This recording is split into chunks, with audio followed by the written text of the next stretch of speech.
Okay, we are live. Hi, this is William Ramsey. Welcome to William Ramsey Investigates. On today's show, I have a very special guest, a returning guest. His full name is Dean W. Arnold. Last name is spelled Arnold.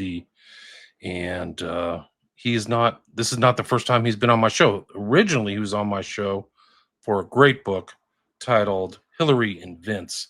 So go check that out. I've reposted that. It's unbelievable. It was in 2016.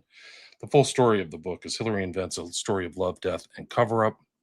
People who know me know I worked briefly on that case with John Clark. I actually delivered the Clark memorandum personally in my own hand, walking around Congress to the senatorial buildings and to the House of Representatives who delivered that. Finally, it actually made it into the district court as an addendum to the Starr report. And Starr kind of has a checkered past. Kavanaugh was his research agent, uh, who worked on the Starr report. Starr went on to represent Epstein, which is kind of sketchy to say the least. But do go back, check out that book. It's an important book. And there's a lot of great information in Hillary and Vince. We also talked about Unknown Empire, the true story of mysterious Ethiopia and the future arc of civilization. And that's from 2020. I actually just reposted that earlier this month, on October 2nd. And I let Dean know on social media. He said, "Hey, I got a new book." So here's the new book. If you're watching this on YouTube, X, or Rumble, you will see the title of a one in a three-part series. This is Revelation Explained, an interpretation by James B. Jordan, with Dean W. Arnold as editor. So volume 1 is Dragon, volume 2 is Thunder, and volume 3 is Harlot and Bride. You can find all of those on Amazon. They are all available. And they really dig into this mysterious book, Revelation, that is in the kind of final corpus of the New Testament. My understanding is that Martin Luther thought it was too strange to put in. I think it's a very important book, and it's still mysterious. And one of the interesting things that I liked about this book, and things that I should have known, is kind of the definitions that are in the book of Revelation, and how those definitions are used in the Old and New Testament. So these terms that some of us may not. Everything was great until we started broadcasting. Yeah, okay. Well, yeah, now it's all going out all over the world, or the interweb, so to speak. I just was kind of filling up on the terminology. I did the intro. Let me talk about your bio. Dean W. Author Arnold is an author and screenwriter. His script on J.R.R. Tolkien was endorsed by the Oxford C.S. Lewis Society. Pulitzer winner and Newsweek editor John Meacham called his book Old Money, New South well worth reading. He grew up talking theology around the dinner table with his father, a pastor with a doctorate from Dallas Theological Seminary. Today, Dean is tonsured the Reader Gabriel for the Orthodox Church of America. And like I said, there's 3 books. There's a lot of definitions, a lot of things in this that I wasn't aware of, like I was talking on the intro. Great understanding of where the number 666 comes from, the beast. We were talking the pre-show about his dad's connection to Hal Lindsey. So some of these terms he's going to go into, hopefully, if he can get his connection back, but kind of like preterism, dispensationalism, pre-trib rapture. One of the things, if he pops back, James B. Jordan. This book was edited. It was James B. Jordan, who's fortunately passed away, but he had 204 lectures about the book of Revelation, and 7,000 pages of lecture notes. So he really did extensive research into the book. And so I highly recommend it. I got through the first book, but I didn't get through the other 2. But there's a lot of great information there. I don't know if Dean's going to make it back. Hopefully he will. But let me find the bio for... it's published by the Chattanooga Historical Foundation. So if people who don't know, Dean is in Chattanooga. I think he's written books for Chattanooga. He's done... All right, I'm back. Okay, cool. Maybe what's best, Dean, is to turn off the video component of StreamYard. It usually helps with the connection. I'll do it on my end. But I did kind of a longer intro. I was explaining who James B. Jordan was, and that this is a 3-part series. And there's some terms that we can go into. I think it's still relevant. People are saying it's coming in the future. There's so much talk about pre-trib rapture. There's just incessant arguments among Christians about what's going to happen in the near future, and a lot of things are happening in the Middle East. So maybe just a good start is I already read your bio, is just to kind of go into your background and what led you to this project, and how did this project unravel to you, the research you did that led up to these 3 books.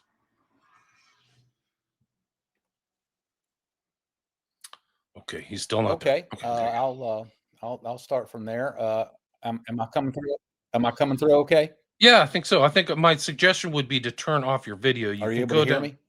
Yes, I can hear you fine, but I would turn off your video. Go to the box that's like a square with a little black triangle pointing to your left, and I'm having a hard time hearing you. Should I turn my video off?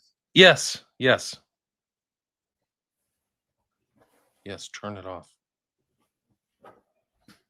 Okay, I'm turning my video off, trying to get a better stream here. How you doing? I'm good. Welcome, doing better everybody. I got my YouTube channel back. We've already got 50 listeners. People are there. Hi, Calvinist is already in Chattanooga. Good, great. If you guys have any questions, you can just put them in here for Dean. He's very knowledgeable as well. So we were doing fine until I hit the live button. Actually, or some of the I should hit the live button just come right when I start, because some of the conversations are so interesting. But yeah, I don't know. Maybe I should stop the stream and redo it. He just doesn't have a good. Yeah, the Ethiopia Thanks Magister. That was a good one. It's a good book. Great book. Hey, Rodney, my channel is back. I have 2 channels back, so I guess I'm streaming to them now. I don't know how long I'll keep them, but yeah, these books are good. I mean, hopefully they'll come back and explain it. I don't know. This is kind of 7 minutes in, but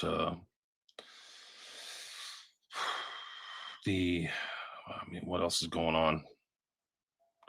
I think that people are looking to revelation. I think one of the interesting things about this book, and what I learned, is like some of the concepts and things that were mysterious after I read through it were not mysterious. I didn't understand the connection between Amalek if and you Edom. cannot watch a TV show or something, that would help. I'm just sorry about that.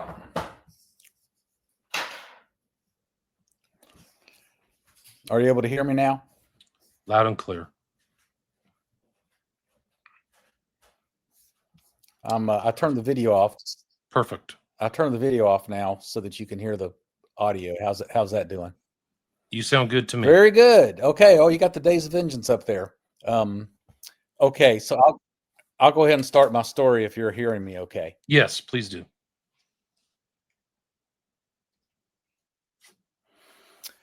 Okay, well, as we discussed off the air, my father was a evangelical Bible teaching preacher who went to Dallas Theological Seminary, got a doctorate there, hung out with Hal Lindsey before he had written The Late Great Planet Earth. And so I was raised in, the teaching of eschatology and that sort of thing. And my dad was a pretty good teacher of it. We never believed the pre-trib rapture. We always believed we were going to have to go through tough times. But a lot of the stuff did rub off, and I was intrigued by all the last times, end times kind of stuff. And then I came across a book by David Chilton, not the one you listed here. It's another book called Paradise Restored, where he does a really good job of explaining that. Okay, I don't know. We've done 10 minutes. I think Dean's dropped off 5 times. I suppose I could read the book to you, explain to you, but that's why the guest is here. Anyway, let's see. I don't know. I'm going to rescue this one. He's back. All right, we're having a tough time here. Yeah, this is a rough one. Is somebody else using your internet? I don't think so. Do you have some other program that's up? let's. Well, that Do you may want to be the reschedule? case. Do you want to reschedule for another Uh, time? Because we're okay. yeah, Jack's saying don't give up. let's We're 10 minutes in, and let's try it's one. Let's try okay. one more time. Okay. I got a couple applications. Sometimes people are running stuff in the background. They don't have the right phone, so like you need a stronger, quicker phone. Oh, he's gone again. Okay. The one thing that happened with StreamYard is they added a lot of like you have to have a lot of resources to use it that didn't used to be the case. And so some people's if their computer isn't up to date or their phone isn't up to date, it just doesn't work right. So I don't really know. If I can restart the stream, yeah, possibly. He needs to just have either his phone or his connection. Most of the people have updated stuff within the last 4 or 5 years, but if your technology is old in one way or another, it just doesn't work. Okay, we are back. Hi, this is William Ramsey. We had some technical problems. I tried to kind of make it work over 50 minutes. I did the intro to the book. The author's name is Dean W. Arnold, Arnold. I will re-edit this at the end, but it seems like the stream is actually working now. So, Dean, welcome back to the show. Great to be here.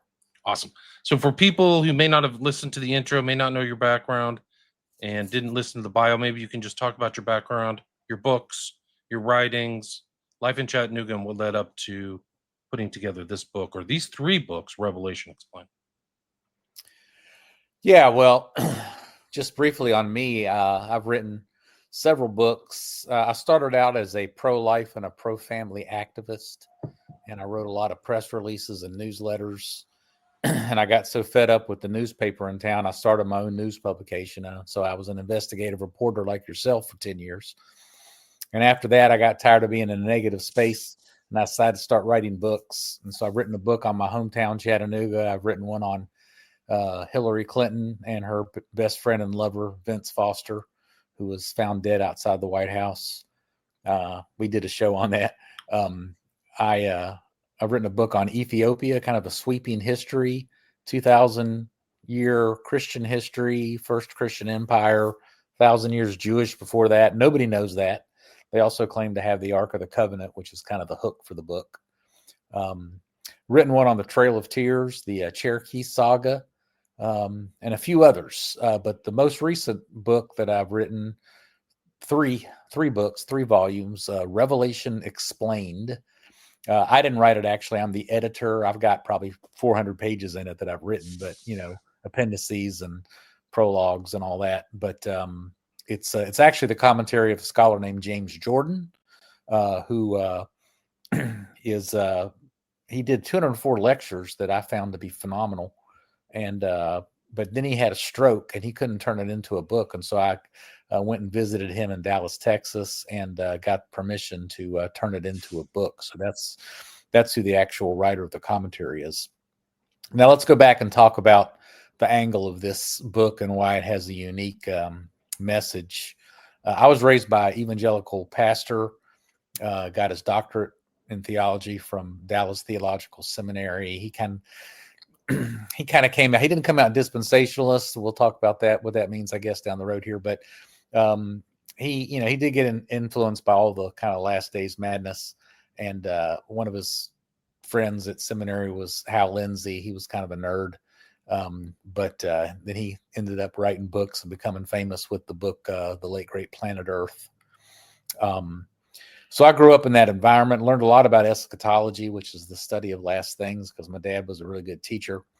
But then things kind of changed for me in college. I came across a book called Paradise Restored by a really brilliant little writer named David Chilton, who died at the young age of 45.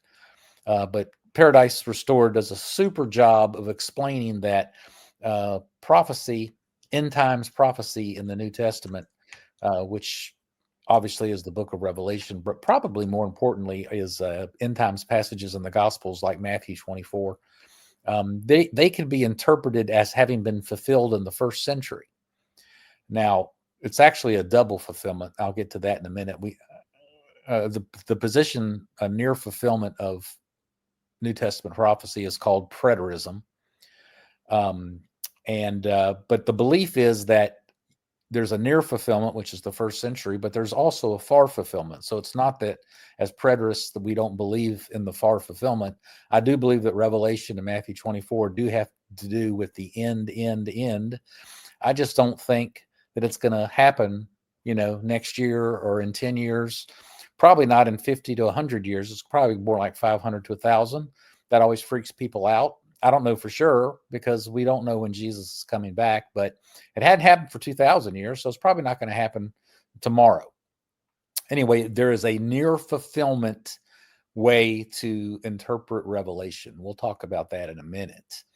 But to give you one example how this interpretation works, there's a fascinating passage in Acts chapter 3, I think it is, when Peter gives his big sermon after the day of Pentecost, when everybody's speaking in tongues and everybody's freaking out at the temple. And Peter gives up and gives his big speech. And he says, hey, you guys, this is the fulfillment of the prophecy in Joel, where he says the moon is going to turn to blood and the sun is going to turn black, and this, that, and the other. That's what's happening right here. Well, the sun didn't literally turn black and the moon didn't literally turn to blood, but what constellations and that kind of language hearken unto in the scriptures is the ruling powers. If the sun is going to drop to the ground and if the stars are going to fall out of the sky, it basically means that the current ruling powers, whether religious, ecclesiastical, or civil government, are falling down and are going to be replaced with a new regime. And so Peter basically says we got a whole new age, a whole new era happening here, which is the church age, which replaced Israel. And so that's an example. So when we read in Matthew 24, Jesus says there's going to be a new heavens and a new earth, and the sun is going to turn black and the moon's going to turn red, and there are going to be wars and rumors of wars, and this, that, and the other. These things can be interpreted in more of a symbolic way, as can the book of Revelation. And the big thing that the near fulfillment of these prophecies point to is the year AD 70, which may be the most significant year in the history of all mankind. What happened in AD 70? Well, not only was the temple destroyed and Jerusalem destroyed, and the entire old covenant that started in Genesis 1, or maybe with Abraham, or maybe with Moses, depending on how you slice it, that whole old covenant system was wiped out and the new covenant came in. And it was finalized, you could say, in AD 70 with the destruction of Jerusalem and the temple, which Jesus foretold. He said, not one stone will be left on another. Well, something else happened in AD 70 that a lot of people don't realize, but the greatest empire in history, the Roman Empire, the line of Caesars changed from, or the line of emperors changed from the Caesars. Nero was the last Caesar, Nero Caesar, and it was changed to the line of Vespasian and his son Titus. They basically both were generals who destroyed Jerusalem, and their reward for that was they both went back and became emperor. First Vespasian, then his son. And then after that, all the Roman emperors were in the line of Vespasian. So you had a huge change in the civil government in AD 70, as well as the total change of the ecclesiastical structure. So all these prophecies in the New Testament, including the book of Revelation, I believe are hearkening unto the AD 70 events. So we can talk about that. But I got jazzed by Chilton's explanation of that. And then I started reading his commentary on Revelation, which is called The Days of Vengeance, big old thick book. And I read it like 12 times. I couldn't believe how interesting it was. Never could understand Revelation. Who can understand Revelation? It's a weird book. Suddenly I'm reading something that makes sense of Revelation. Well, every time I came across something really cool in the book, the source was a guy named James Jordan. I was like, who's James Jordan? I got to figure out who this guy is. And then a couple years later, I stumbled across a website called Word MP3 where they had like 2,000 or 3,000 of Jordan's lectures on the scriptures. All of his commentaries are phenomenal, but his one on Revelation, 204 lectures, just absolutely fascinated me. I listened to it 4 or 5 times. And after all that, now we're 20 years down the road, and this is about 6 or 7 years ago. I decided, man, I want to write my own commentary on Revelation. I've done enough study on this thing, raised in all this stuff. I'll write my own book, but I knew that I wanted to use Jordan quite heavily because he was so good. So I went down to Dallas, Texas, and met with him and his son, his estate, to see if I could get permission to quote him at great length, have the legal permission to do that. He had a stroke, so he wasn't able to turn the 204 lectures into a book. But I also said, I might just, instead of just writing my own commentary and quoting you heavily, I might just make it your commentary and I'll be the editor. I don't know yet. Well, that's what ended up happening. Now, let's talk about the book of Revelation. We can have you can ask me lots of questions about eschatology and the end times and all that, because people like to talk about that. But let's talk about the book of Revelation. What do you know about the book of Revelation? Well, I've talked to hundreds of people over the last 5 years because I've been working on this project. So I've done a lot of anecdotal surveying, polling, I guess you might say. Well, nobody knows anything about the book of Revelation. Almost nobody's read it. If they have read it, they probably started, and after the first 7 or 8 chapters, they gave up. Here's what they know. They know that there's something called the Antichrist, and they're all looking for the Antichrist who's going to come and take over the world and persecute everybody. Well, the word Antichrist actually doesn't even appear in Revelation. It doesn't even appear in the scriptures. We can talk about that. They also know that there's this thing called 666 where you can't have it on your forehead or your hand, where you won't be able to buy and sell, but that's the mark of the beast. Those are the 2 things people know about the book of Revelation. Well, the book of Revelation is about a whole lot more things than that, but we can talk about those things in a minute. What is the book of Revelation about? Book of Revelation starts out with messages to 7 churches from the Apostle John. I believe it was written around AD 67, about 3 years before the destruction of Jerusalem. And there's warnings to these churches. And then suddenly John is caught up into heaven in the throne room, and there's angels and elders and beasts and cherubim. And the Lamb, who is Christ, obviously, shows up, and he's got this big book. And so it's time to open this book. And the book has 7 seals on it. And every time you open a seal, out comes a beast cherubim and, all the, grandeur of all that. Mysterious symbolism. And yes, mysterious symbolism. There's a white horse that's a conquesting horse. There's a red horse that's bloody and killing everybody, and there's a black horse. And then when the 7th seal is opened, it turns into 7 trumpets. Now we got the same kind of apocryphal, kind of interesting symbolism going on with 7 trumpets. And then when the 7th trumpet is blown, it turns into 7 bowls. And the bowls are like the final wrath, and they're pouring out blood and all kinds of other things onto really the city of Jerusalem. And after the 7 bowls, with the 7th bowl, suddenly there's this vision of this whore of Babylon in the sky above the wilderness. When I wrote whore of Babylon in this book, Microsoft Word said, "You sure you want to use that word? That's kind of an offensive word." It's like, yeah, I definitely want to use that word. The whore of Babylon, it says on her forehead, "Mystery, Babylon the Great, the mother of harlots." And so she's up in the sky, and she's doing all sorts of blasphemous things, and she's drinking blood and menstrual blood and all kinds of nasty things. And she's just the most wicked woman you could possibly imagine. She ends up getting destroyed by the nations, probably symbolic of the Roman Empire destroying Israel, Jerusalem. And then from the rubble of the great whore who's destroyed rises up the new Jerusalem, which is now just called a bride, the bride of Christ. The heavenly city Jerusalem comes down, and and it's a pyramid that's full of light and jewels and grandeur and rainbows, and it's a glorious thing.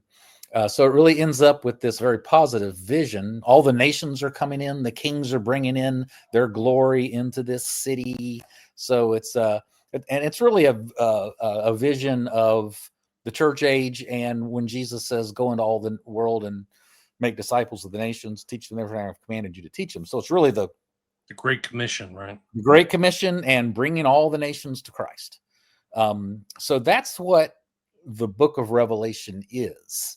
And it really is a wonderful, edifying read when you understand that it's talking largely about the first century and what Jesus did, which is he came and brought in the new covenant. He had to destroy the old covenant, which included the destruction of Jerusalem and the temple, and then bringing in the new age of bringing light and joy and Christ to all the nations until that is ultimately fulfilled. That hasn't been ultimately fulfilled yet. So Revelation chapter 22, the last chapter, that hadn't happened yet, but in a figurative way it has, because we started the new age. So anyway, that's kind of an overview of how to interpret Revelation.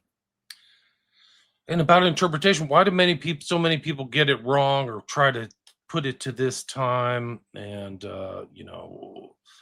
there's arguments about the kind of preterist position, right? That wasn't the event in AD 70 was huge, right? The whole city was literally razed to the ground. There was nothing left. I did a show on Josephus and read part of the what was his history. I forgot what the title of it was, but like there was nothing left, and then all the money went back to Rome too, right? So all the gold in the temple was taken back to Rome, is my understanding. Yes. The preterist position is that there is a near fulfillment of Revelation, and there is also a far fulfillment of Revelation. So these things we read about have double fulfillment. So it is going to happen down the road. It's just, I think that to always think it has to do with Iran and Russia and Turkey is fairly irresponsible.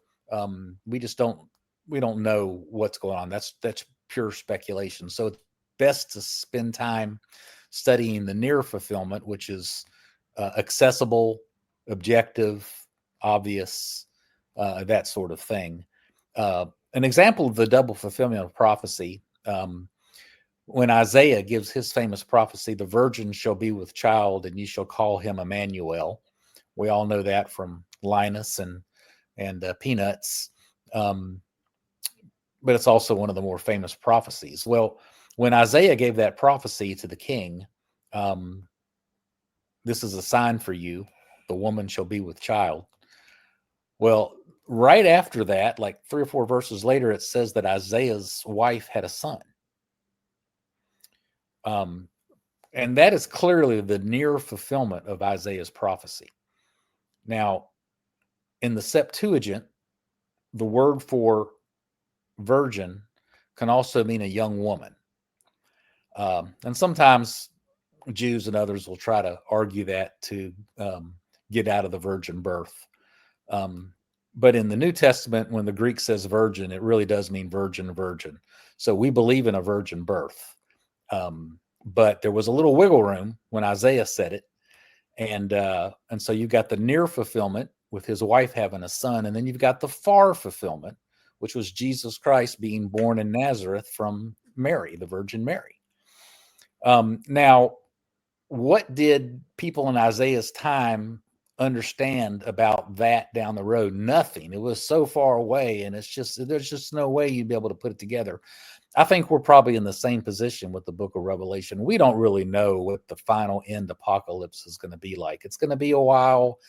There's lots of things going on. We ought to stick with the near fulfillment. So that's the idea. Now, why do people spend time on the far fulfillment and try to come up with weird, irresponsible applications for Revelation, Matthew 24?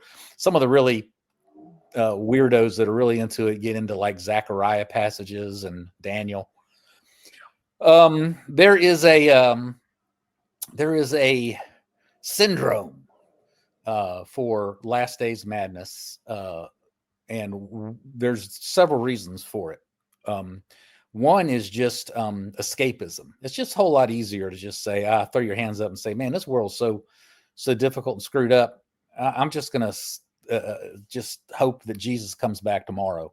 Not only that, I'm $125,000 in debt, so that actually would be really helpful. So you got the escapism thing, which the pre-trib rapture, you get raptured up into heaven before all the problems start. That's a very nice little. It's a false doctrine, but that's a nice little thing to help with the escapism issue. Another reason that the last times speculation is so popular is it's it kind of meets that basic carnal, sinful human need to kind of know what's around the corner, what the future holds. It's not too much different from reading tarot cards or astrology or whatever. It's really kind of occultic almost. It's, we want to know what's going to happen next. So we read these strange arcane passages and people come up with the damnedest, craziest things that make no sense at all, highly irresponsible. But people want to hear it, and so they do it, and they preach on it, and they write books on it, and they make a lot of money, and it's kind of a thing. The third or fourth reason, this one's probably the most difficult, and it's really hard, but it really takes a lot of humility to say, you know what, Jesus may not come in my lifetime. You know what, we might not be the final generation. You know what, we might not be all that. We might not be that great. We might be just kind of like the generation in the early 1700s. And every other generation that's ever lived up to us. I mean, we've got to kind of be humble and say, we kind of just need to be faithful Christians and just move along. Maybe Jesus is coming tomorrow, but maybe he's not. And for every generation for the last 2,000 years, he was not. And we need to put on our bootstraps and trudge forward and be faithful Christians and do like they did in the 1200s and the 1300s. And they spent 200 years building a cathedral. Well, you can't do that if you think the world's going to end tomorrow and you don't think you ought to be just living the faithful life. So that's probably the hardest one, is just to be humble. But to view Revelation, to spend time studying it and working through it with the near fulfillment of the first century as kind of your main target takes humility. Right. And isn't there like the final verse of the book of Revelation is like, you're not supposed to add or take away anything from this too, right? Isn't there kind of a warning, like don't mess up the interpretation of this book? Is that correct? Yes, Yeah. it sure is. I mean, I think I can read from that. I think it's, I don't know what translation you prefer, but I think it said, I warn anyone who hears the words of the prophecy of the scroll, if anyone adds anything to them, God will add to that person the plagues described in the scroll. And if anyone takes words away from the scroll of prophecy, God will take away from that person any share in the tree of life and in the holy city, which are described in this scroll. He who testifies to these things says, yes, I am coming soon. Amen.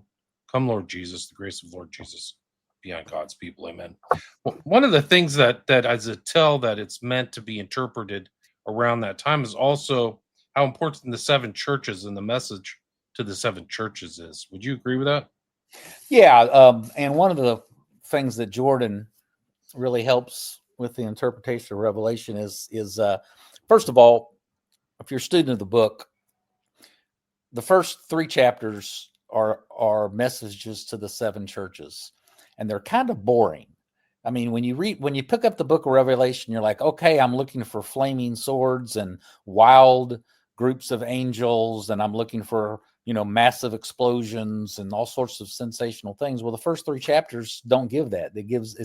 It's kind of a pedestrian list of 7 churches and the good they've done and the bad they've done and that sort of thing. Well, Jordan explains why John, or actually it's Jesus Christ who wrote the book and handed it to John, why he did it that way. He says that the every one of those churches, Jesus says, you've done this good, you've done this bad, but, watch out because I'm coming to you soon. And then he says to these 7 churches, let's look at this 8th church. So the rest of the book is about the 8th church, which is Israel and Jerusalem, the Old Testament church. Watch and see what I'm going to do to them because they weren't obedient and they didn't heed my warnings. They're going to be absolutely destroyed like no one's been destroyed in history. So he says that the rest of the book is a warning to the 7 churches that when I come to you, be careful because when I come, it's pretty mighty stuff. So that's why the time of my visitation, right? Isn't that what Christ said at the Mount of Olives? Yeah, there you go. So that's why the 7 churches are there. They're going to be inspected by Christ, just like Jerusalem was, and he gives them an object lesson to be careful because when he comes, it's pretty serious. So there's the 7 churches, and then there's like you said, people love this kind of dark the woman rides the beast and the 4 horsemen. They're always like looking at it in the context of some kind of apocalypse, like apocalypse meaning not exposing the light, right? I think the true meaning of apocalypse means revealing the light, right? Or opening up understanding, not Armageddon of this huge cataclysmic battles and death, even though at that time there were huge cataclysmic battles, though, right? Yeah, that's good. Apocalypse means revelation, which is why the book is entitled Revelation. It means to reveal, the revealing of Jesus Christ. One of the things this project has done for me is really helped me to focus on the positive. Ironically, because we think of apocalypse and end time stuff as being the negative end of all things, but the book of Revelation is really interesting. The kind of the climax of the book, as I mentioned before, is this whore of Babylon in Revelation 17, who's lifted up, and she's gross and she's drinking blood and she's the mother of all harlots, and she causes all the nations to lust after her. And it says in the text that John wondered after her. He looked at her and he was like mystified and full of wonder. And the way I structure it as the editor, it's kind of like it's the last straw. Jesus is trying to protect his people from this dirty harlot, trying to keep them both alive. But when the harlot is just about to seduce John, who kind of represents the church, when he's about to seduce her to the dark side, that's the final straw, and that's when the harlot, who is Jerusalem and Israel, is destroyed. And then out of the rubble of the destruction of Israel comes the New Jerusalem. Well, the New Jerusalem is this beautiful, full of light, full of rainbows, full of jewels, all these kind of things. And it's the nations, as I mentioned before. The nations are coming in. The kings of the earth bring their glory into it. And it's 4 chapters. I mean, it's 4 chapters of describing this beautiful New Jerusalem. It's kind of a pyramid, and it's heaven comes down to earth. Heaven is not really up in heaven anymore. Heaven is here. Jesus comes here, and the light is here, and we don't have a temple anymore because we've got Christ, and he's the light. But it's shifted my attention away from always being like, ain't it awful, boy, it's so awful. We got pedophiles running the global earth, and it's all going to be a new world order, and Peter Thiel and all the rest of the homosexuals are going to turn it into a surveillance prison. And I'm a culture warrior. I'm a culture warrior. I've been fighting family values and pro-life and all that kind of stuff all my career. But at some point you get tired of playing defense, and it's time to play some offense. and I'm tired of playing defense, and I'm tired of being negative all the time. And I am being, it's shifted me to trying to be more positive. Well, how do you be positive? Well, you take the gospel to all the nations. The more people hear about Jesus, the more the nations hear about Jesus, the further we are toward our goal. And the pedophiles and the Zionists and all the others can do whatever it is they're going to do. But if you're preaching Jesus and leading people to Christ, you're going to change history for the better. And we've kind of seen that in the last 2,000 years. It's not always rosy, and sometimes there's ups and downs, but there has been a general progression. So let's just get on with it. And one of the other things I might want to mention, are you not fascinated that people like Tucker Carlson and Candace Owens, and even now, on maybe on Fox and all kind of stuff, they're talking about replacement theology and dispensationalism and who are the real kind of chosen? I mean, these are all like, who are the real chosen? Those yeah, kind of things, yeah. These are like the subjects of the day now. It's absolutely fascinating. This is the stuff my dad was teaching me when I was a kid, and I thought I was a weirdo, when I went to public school. But it turns out they were the weirdos, and this is where it's at. Yeah, no, it's amazing how it comes around again. And how would they've all come back to Christ, right? So they've all come back to like their Christian roots. Like something happened where they go back to. Yeah, you got to kind of do that when your leaders are worshiping Satan, like out in the open. It's like, I think I better think about that Sunday school thing again. So true. It's like you're seeing it play out. But it's interesting. I think Revelation's important in present context because you're literally seeing these guys like Huckabee, and we have to support Israel, and there's so many people at the Wailing Wall, right? I mean, it's almost like you have to go prostrate yourself to get political power for this so-called Christian theology. They should be at the Holy Church of the Holy Sepulchre instead of at the Wailing Wall. JD Vance went there today. Oh, interesting. Well, there you go. Yeah, little things we can mention here and there. The Wailing Wall is a fake. The Old Testament says that Solomon, when he was coronated at the temple, that it was done by the spring of Gihon. Well, the spring of Gihon is about 2 miles from the Wailing Wall. So the Wailing Wall is not the temple. And some pretty good speculators think that it was a Roman fort. But one of the reasons why that Wailing Wall is a diabolical thing is that Jesus made clear in Matthew 23 and 24 and other places in the scriptures that the temple was going to be destroyed and not one stone would be upon another. That was the specific prophecy.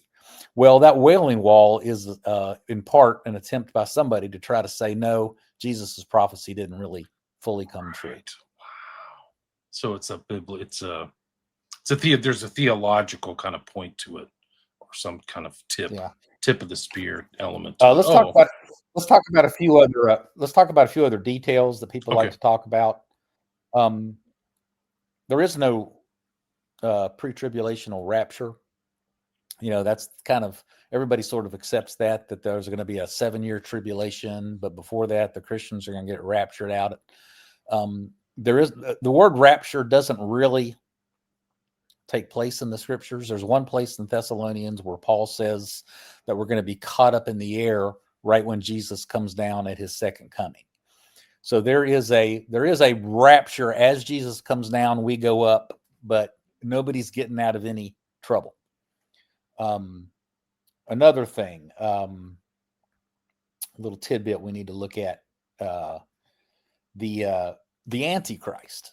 Well, everybody just accepts willy-nilly that there's going to be some Antichrist person who is going to take over the world.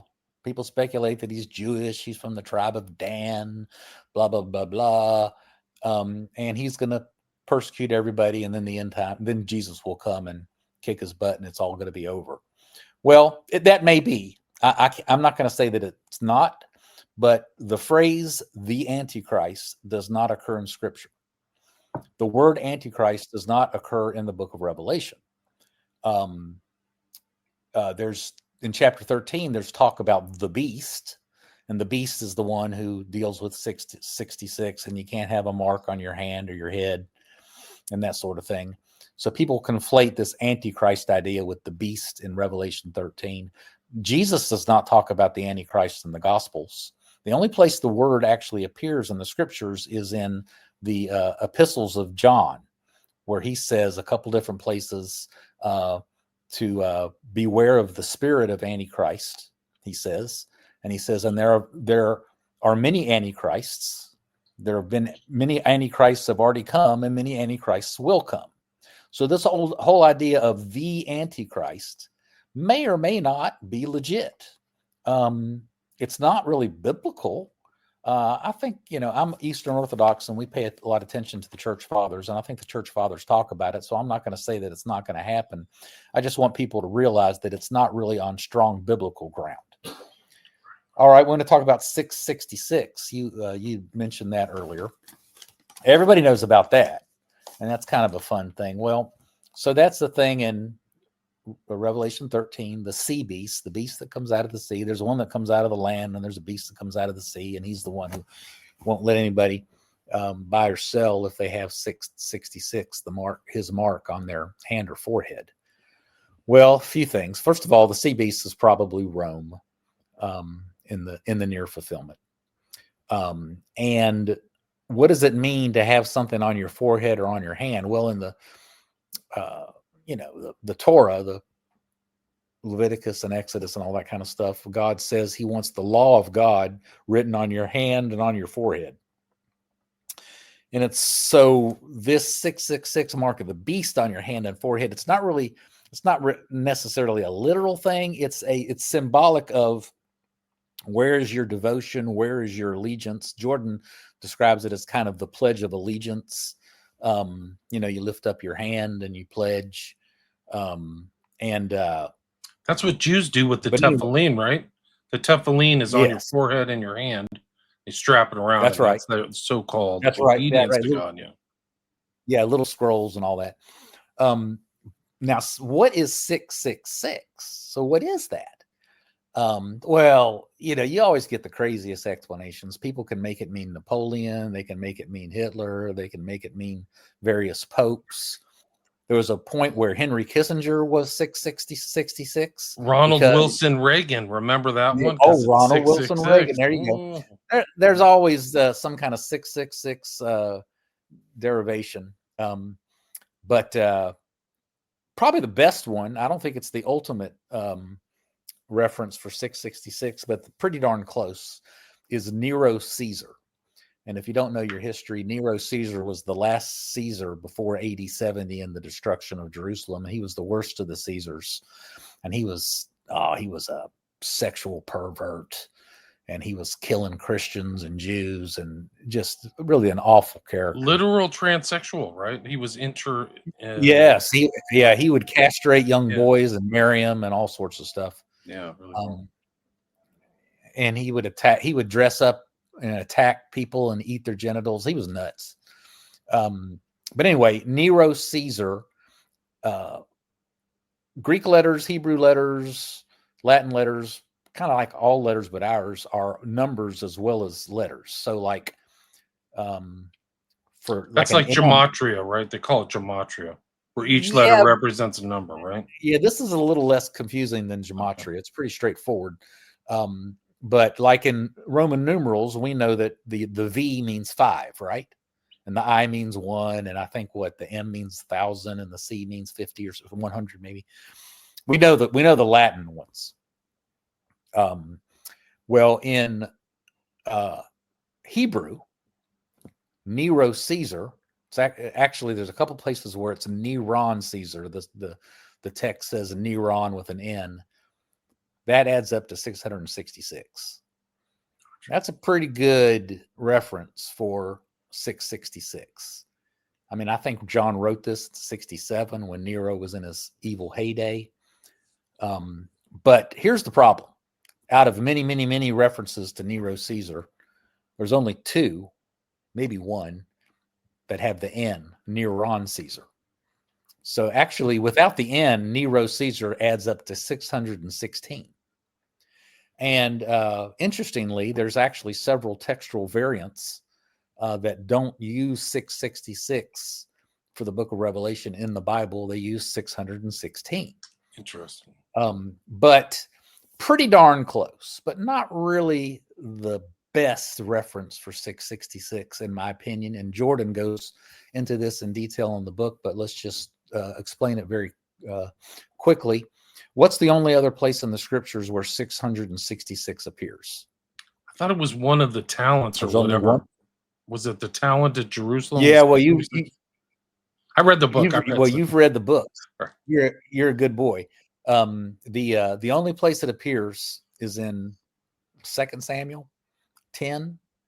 Might be 1 Samuel 10, but I think it's 2 Samuel 10. Maybe 2 Kings 10. I'm sorry. But it has to do with the life of Solomon. So Solomon, who was the wisest man who ever lived and the greatest man who ever lived, and we all know about his exploits and everything, he's getting higher and higher in his arc. The Queen of Sheba, who's from Ethiopia, I wrote a book on Ethiopia. The Queen of Sheba comes over and visits with him and brings him gold and brings him gifts and baboons, and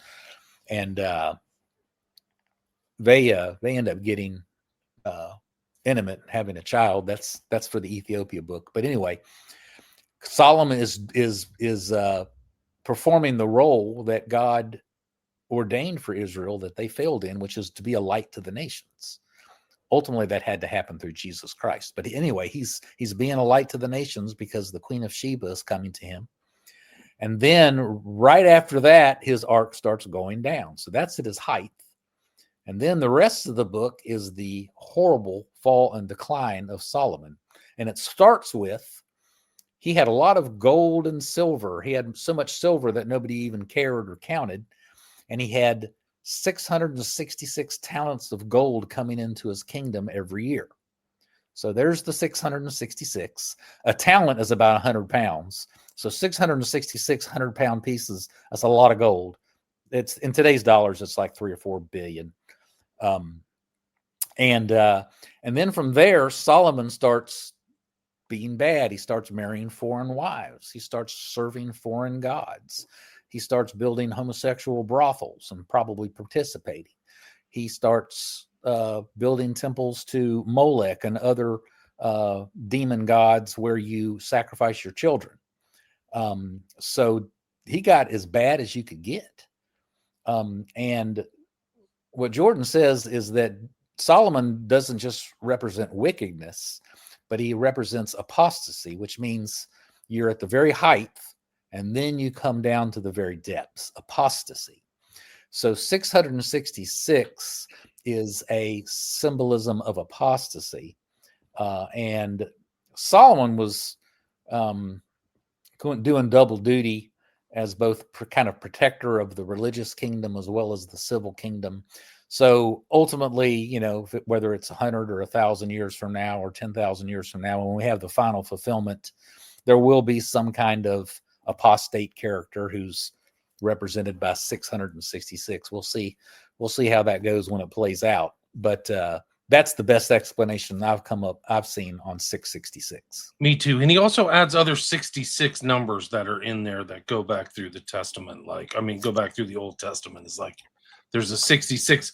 It's also consistently a number below the 7, which is kind of like 7. There's the 7s are kind of like perfection or something. If I recollect what I read through your book. Yeah, no, that's right. Yeah. And so Goliath, the giant, was 6 cubits and a span, which is a span is a hand, which is probably 6 inches. So six cubits and 6 inches is how tall Goliath was. And then the statue that Daniel's 3 friends refused to bow down to was like 60 cubits tall and another 6 or something. So yeah, there's the 66 theme is quite a bit in the scriptures, and then 666 is just for Solomon. One of the other things that Let's talk about the date. Yeah, go ahead, please. No, you first. Well, I was just going to say, in addition to the 66 that's present and runs through the Old Testament, also the beast, or the concept of the beast, so that it's not kind of this independent thing in Revelation, like all these other people are compared to beasts. Nebuchadnezzar's sent out for I can't remember how long, to live among the beasts. So it's a very negative connotation prior to the book of Revelation. Would you agree with that? The word beast. Yes, yeah. The beast thing is it's a pretty complex thing, but the place where it's most used by Jordan is in the concept of beast empires, which Daniel chapter 7, I think, is the one that really lays out all the beast empires. The first beast empire is Babylon, and it houses the people of God. It's when Jerusalem was destroyed by Babylon, they went and lived in Babylon, and so they're kind of being housed by this beast that is a good beast. It's supposed to protect the people of God. It's supposed to use its fangs like a Doberman to protect its owner, its people. Interestingly, the cherubim in the book of Revelation, the four beasts they're called in some translations, are half domestic and half wild.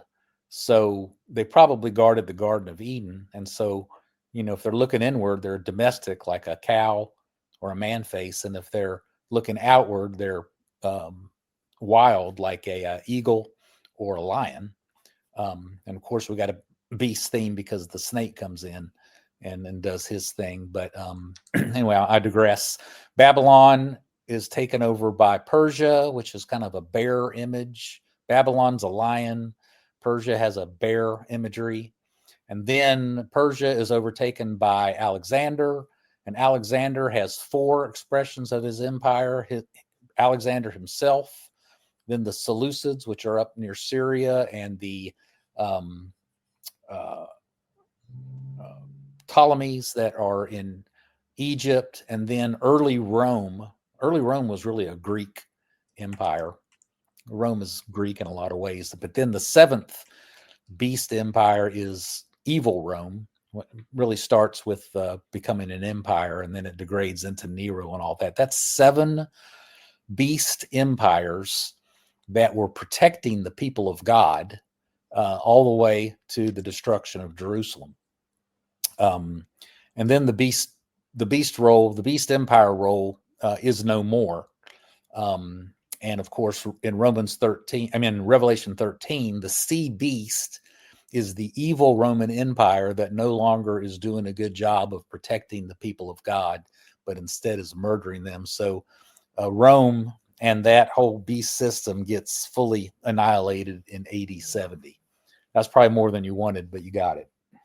Yeah, but then there was a follow-up destruction where all the Jews were sold into slavery in the Bar Kokhba revolt, right? Like 80 years later. Is that right? So there was like dual destructions. Like the whole place was razed, and then they did what they did to Israel, what the Romans did to Carthage, right? Sold everybody off into slavery and then salted it or did something. Or tore down every tree, if I remember correctly. Like, yeah, I'm not an expert. I'm not an expert on the history after that. I know that there's two different times in history that were fascinating where they tried to rebuild the temple. There's talk now about rebuilding the temple and all that. Well, there was a couple of different attempts. One in like 130 AD that completely bombed, and instead the Romans kicked the Jews out again and built a pagan temple on the spot of the temple. And then there was another really serious attempt to do it during the time of the Emperor Julian the Apostate, which is around like 350 or something, 360. And he made a serious attempt to rebuild the temple. And as they're getting really close to kind of putting up the key girders and all that kind of stuff, literally fireballs start coming out of the ground and from heaven and destroy the whole thing. Wow. And we have two great saints who testify to this, St. John Chrysostom and I think Gregory the theologian. But then there's another pagan biographer of Julian who also attests to the same thing. I didn't know that. And that's kind of more of the Orthodox view, or that information may be more Orthodox. Is that correct? Because St. John is an Orthodox. Well, church. he's one of the 4 doctors of the church in the Vatican. He's not just Okay. Orthodox guy, but like I told you, there was a pagan biographer of Julian who also attested to it. So it's not just Orthodox history. I think it's pretty strong, reliable history. But yeah, there have been attempts to rebuild the temple. They never went well, and I don't subscribe to the current rage that that's going to happen here. They're talking. I did a show on the red heifer and all the stuff. They're trying to set up all these precursors, and there's people getting all the implements together.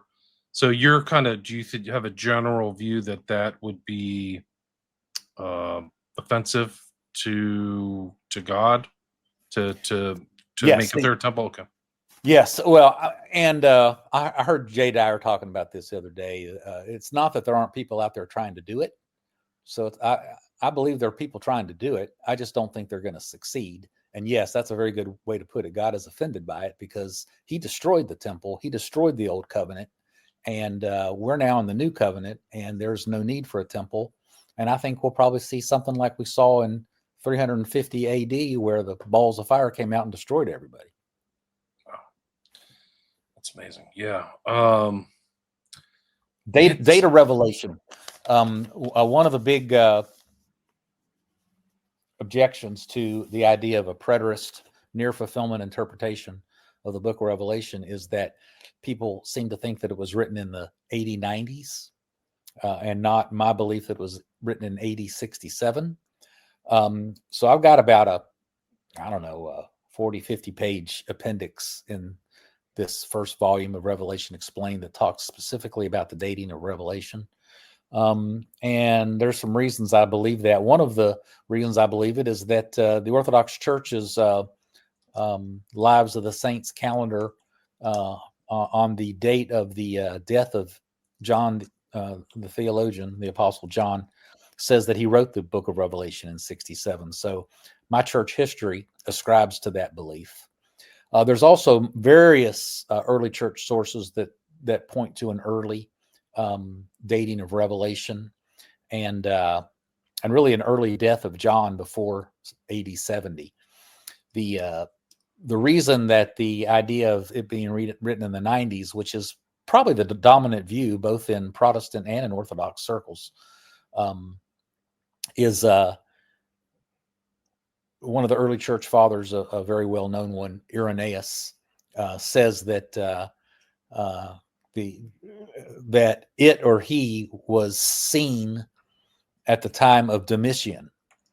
Well, Domitian appears in the mid 90s, so from that they deduce that John must have lived into his 90s, and it seems to say that the revelation was seen at that time. But if you look at it and parse it, it could be the pronouns could be him and not it, and it could be that John was seen at that time. But I do a long analysis of it, and at the end of the day, you just got to say Irenaeus probably didn't get it right. He said Jesus lived to be 50. He said Jesus was crucified in AD like 18 or something, or a wrong date. He got a lot of dates wrong. So but he is important because he goes through, you can direct, there's supposedly a direct tie between Irenaeus, Polycarp, and John, right? John the Evangelist. Yeah. I mean, yeah, that's fine. But anyway, I think there's plenty of strong evidence for a early dating of Revelation. It's not a slam dunk case, but the other side doesn't have a slam dunk case either. Gotcha. The High Calvinist asks about your opinion on the little season of Satan's loosing. In my opinion, we're very likely this season evidenced by Zionism and the reemergence of national Israel. What are your thoughts? Read it again. I'm sorry. You can read it right there on the bottom. I'll say it slower this time. I'm sorry. Can you ask Arnold about his opinion on the little season of Satan's loosing? In my opinion, we are very likely in this season, meaning the little season of Satan's loosing, evidenced by Zionism and the reemergence of national Israel. Yeah. Okay. Well, in Revelation 20, there is a loosing. It might be a little bit earlier than that, Revelation 18 or 19. I've been away from the project for a year. But Satan is basically, you have the millennium and all the kingdoms coming into the nations coming into the kingdom and all that kind of stuff. Satan has been bound for 1,000 years, which is a symbolic number. And he's been put in a pit down in the earth. And then suddenly he's loosed and he gets to go on a rampage for a season, like he says there. And he gathers up all the nations. Gog and Magog is, I think, mentioned in all that. There's one final showdown, and Jesus wins, and Satan is thrown into the lake of fire. It's all done. We don't know when that is. It's at the end of the church age. I think it's going to be a long time away. But he thinks it's right now. I mean, how do you? And there's no solid evidence for that.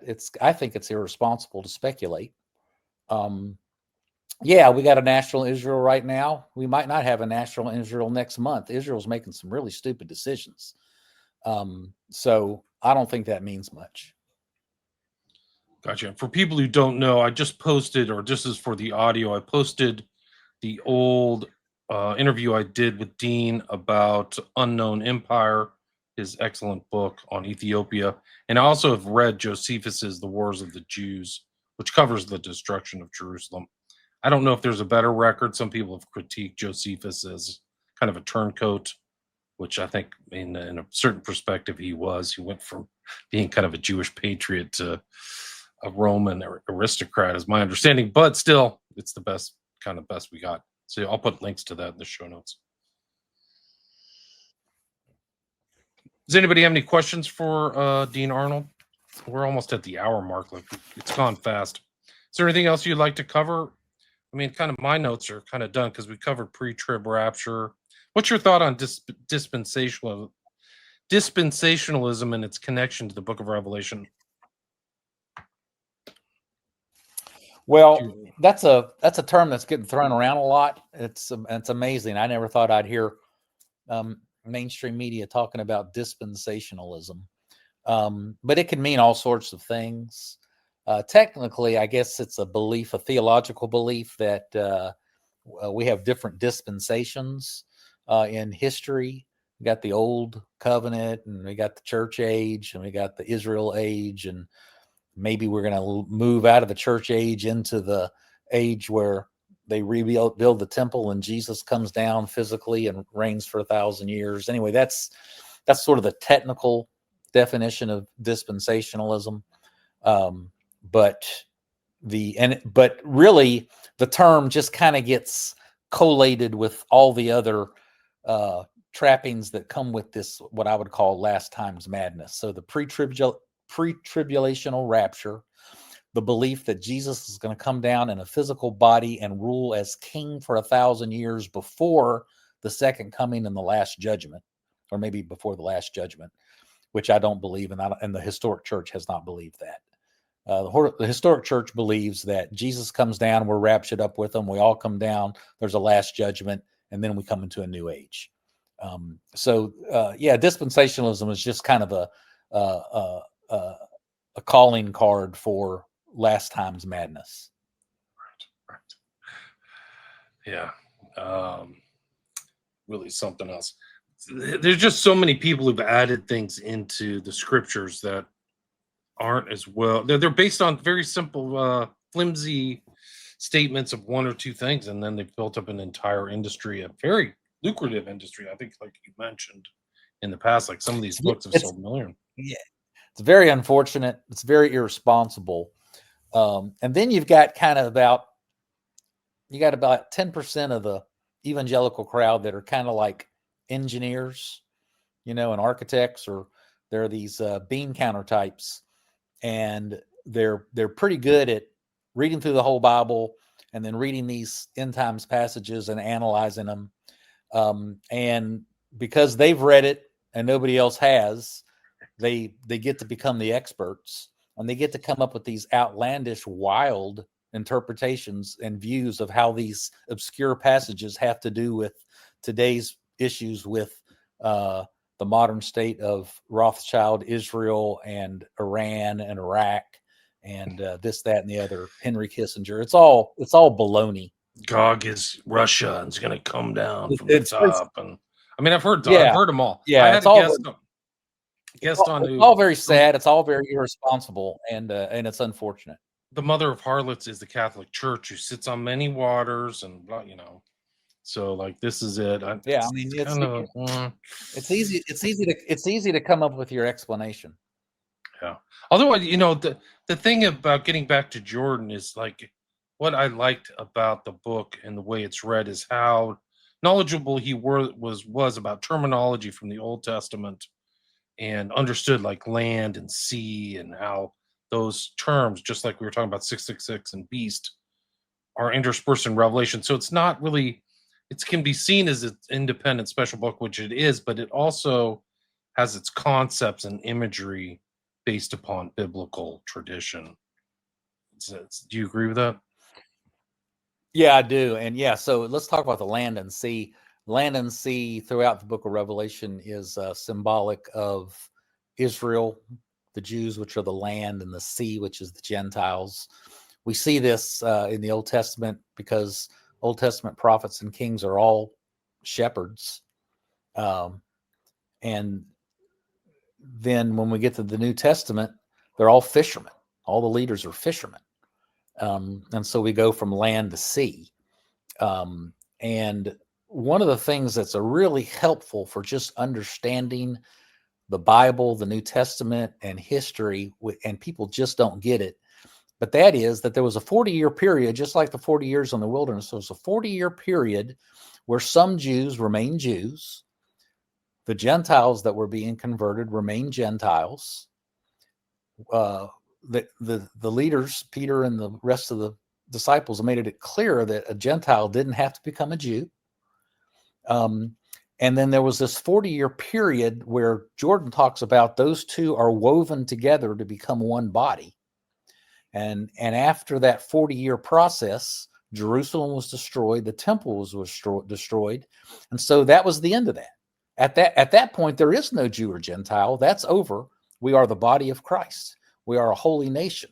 We are a holy people, and we're all in Christ. Right, just kind of like Old Testament things, like a holy people too. That was kind of what the Israelites were supposed to be. So it's the same theme too in that. Rigovich asked another reason why you don't hear this interpretation of Revelation and the end times very often. I listed 3 or 4 early on in the podcast, but the fifth one is it's politically incorrect. Let's face it, the Jews don't want to talk about Jesus predicting the destruction of Jerusalem because they rejected him. And the book of Revelation, in my opinion, in the near fulfillment interpretation, is all about the destruction of Jerusalem. It's just not it's just not something that a Zionist-funded publishing house is going to publish. Right. Or even look into, like, it's not like the views, like some people like Shapiro, their view of Christ is completely different, like at least what they state publicly. Then the Christians were like, this is the Son of God, this is the Messiah, this is everything that so you're kind of seeing this thing that happened 2,000 years ago played out today. It really is remarkable, these conflicts that are detailed between Paul and the Jews and things like that. I think that there's rhymes, it syncs up a little bit with what happened 2,000 years ago. Rigovich asks, Q&A, a little off topic, but may I ask for some recommendations reading-wise for new Eastern Orthodox converts? Do you have any thoughts on that? You go to my website, deanwarnold.com. I've got an article, 21 Reasons to Become an Orthodox Christian. I can recommend that. And then I would recommend the influencer podcaster Jay Dyer, jaysanalysis.com. Most of the people that come into our Orthodox church, which is exploding, come in through his influence. And he wants, did he say books reading wise? And I don't know, if you're a very sophisticated Protestant, Josiah Trenum's book, Rock and Sand, is phenomenal. It's much more technical and scholarly than I'd expected it to be. But if that's your thing, I would recommend that. Clark Carlton has a wonderful series, 3 books, Faith, Hope, and Love or something. I forget what they are, but they're very good. Just look around, you'll find them. And Jay's mentioned there's like links in the book that link to some of his earlier, I think, teachings or episodes about the East Orthodox Church. So if and when you get Revelation Explained, you can just click on the links and they'll pop up. I didn't get to the second or third books. What differentiates the second and third books from this one on the dragon? Well, I start in the middle. Revelation 12 is the middle of the book, and this dragon appears from heaven and comes down and starts chasing this woman, and it's all, kind of hard to figure out. Jordan does a good job of explaining. It's basically Satan attacking the church, at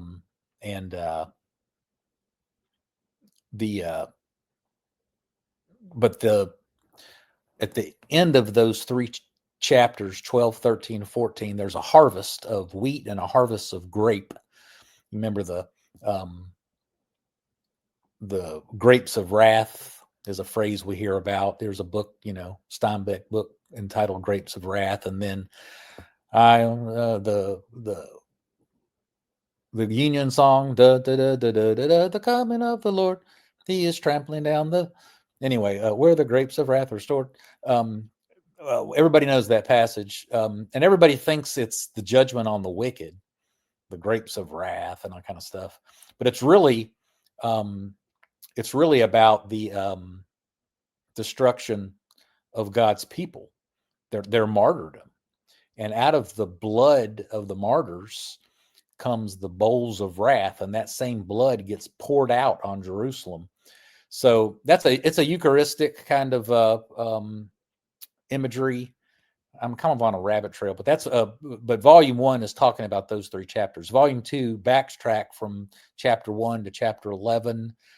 And that's a long story. You'll have to read it. But the main theme of that is the replacement of the angels. One way to interpret the book of Revelation is that it's a long story about how angels used to run the world and they got replaced by humans, and now humans run the world. And so volume 2 focuses on that. Volume 3, Harlot and Bride, talks about what I've already mentioned. You got the whore of Babylon. She gets replaced by the bride of Christ, which is the New Jerusalem. Stunning, dramatic stuff. And they're all good. I lost your audio. Well, if I'd unmuted, I'd probably hear me. I feel like I've heard this guy, Father Joe. Okay. Yeah. It's Josiah Trenum. He's been on podcasts. I feel like I've seen him talk before. Oh, yeah. He was on Tucker Carlson. Okay, well, that's probably right after the Charlie Kirk thing. Actually got maybe it's a 10 series lecture on the book of Revelation, and he is open to a preterist interpretation. He's one of the leading lights in Orthodoxy.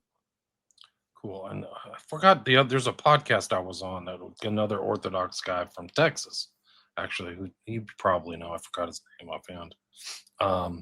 But there's a lot. It seems to be kind of like a movement that's growing. This Orthodox. When I was growing up, there was like maybe one Orthodox church in town, but it seems like I just keep hearing. Why do you think that there's more interest and more people going that route into Orthodoxy than maybe there was 20, 30 years ago? Do you think that's true? And why? Absolutely. Okay. Our church is blown up. and reports of Orthodox friends across the country is all the churches are blowing up. The reason is because young people and we're getting flooded with young men, and they're not just ordinary young men. They're really sharp. They're intelligent. They study philosophy. They're well read. So what's going on, William, is that these young kids are asking religious questions. Well, when I was their age, the only way I was going to hear about Eastern Orthodoxy is if some weirdo like a Jehovah's Witness came knocking on my door and handed me pamphlets. And Eastern Orthodox really didn't do that much. Now, today, when you start having questions like that, you go to the internet, and guess what? You find the goods. And to maybe more specifically answer your question, when it comes to what I call the chaos of church, who's in charge? Who gets to tell you to come to their church and for you to give them money? Okay. Who's in charge? Who has the authority? Well, when you ask that question, you go barking up that tree, you're going to come up with Eastern Orthodoxy. One way to answer that question is to say everything comes from the Bible. Sure, that's the Protestant touchstone, sola scriptura. Everything comes from the Bible. Well, here's the next question. Who decides what goes in the Bible? Well, honest intellectual Protestants will say, well, in the 3rd or 4th, 5th century, the early church decided what goes in the Bible. Well, they also decided a lot of other things, and they continued this day in the form of the Orthodox Church. And young people are going to the internet, they're asking those questions, and they're finding out that there's a long-term historic expression of Christianity that makes sense and has authority that you can trust. Is the canon in the Eastern Orthodox different than Western traditions or Protestant traditions or Catholic? The canon, sorry. Are the books in the Bible the same? Sorry, I'm not speaking clearly. Is the canon Catholic and Orthodox canon? The Catholic and Orthodox, basically, yes. The Protestants threw out the middle books, the Deuterocanonicals, also falsely called the Apocrypha. Rigovich, just to follow up. Oh, sorry, go ahead.